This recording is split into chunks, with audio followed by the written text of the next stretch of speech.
अमरावतीच्या भाजी बाजारामध्ये भाज्यांचे दर आहे ते मोठ्या प्रमाणात कोसळलेले आहे। मी सध्या अमरावती शहरातील भाजी बाजारामध्ये ज्या ठिकाणी सकाळी शेतकरी आपला जो भाजीपाला आहे तो या ठिकाणी घेऊन येतो आणि या ठिकाणी ठोकमध्ये तो माल विकतो आणि त्यानंतर जे किरकोळ व्यापारी आहे भाजीपाल्यावाले ते या ठिकाणाहून भाजीपाला घेऊन जातात आणि चिल्लर भावामध्ये ते विकतात। खरं जर पाहिलं तर या बाजारामध्ये जे फुलगोबी आहे ती 5 रुपये किलो, पत्ता गोबी 5 रुपये किलो, टमाटर 5 रुपये किलो, सांबार 10 रुपये किलो, पालक 4 रुपये किलो असे जे दर आहे ते सध्या शेतकऱ्यांना मिळते। त्यामुळे शेतकऱ्याला शेतामधून तर बाजारपेठेमध्ये आणायला सुद्धा परवडणार नाही अशी शेतकऱ्यांच्या बोलक्या प्रतिक्रिया। मी तुम्हाला एक ही किती आहे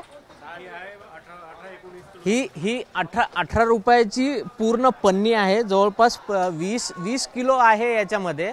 म्हणजे खरं जर पाहिलं तर 1 रुपये 2 रुपये किलो पत्तागोबी ही शेतकऱ्याला ठोकमध्ये विकावी लागते। अतिशय म्हणजे मातीमोल भावाने भाजीपाल्याचे दर या ठिकाणी पाहायला मिळते। त्यामुळे शेतकऱ्याला काहीच याच्यातून उत्पन्न मिळत नाही। त्यामुळे शेतकऱ्यांची मागणी आहे की जो भाजीपाला आहे आमच्या भाजीपाल्याला योग्य भाव मिळावा अशी मागणी आता शेतकरी वर्ग करतोय।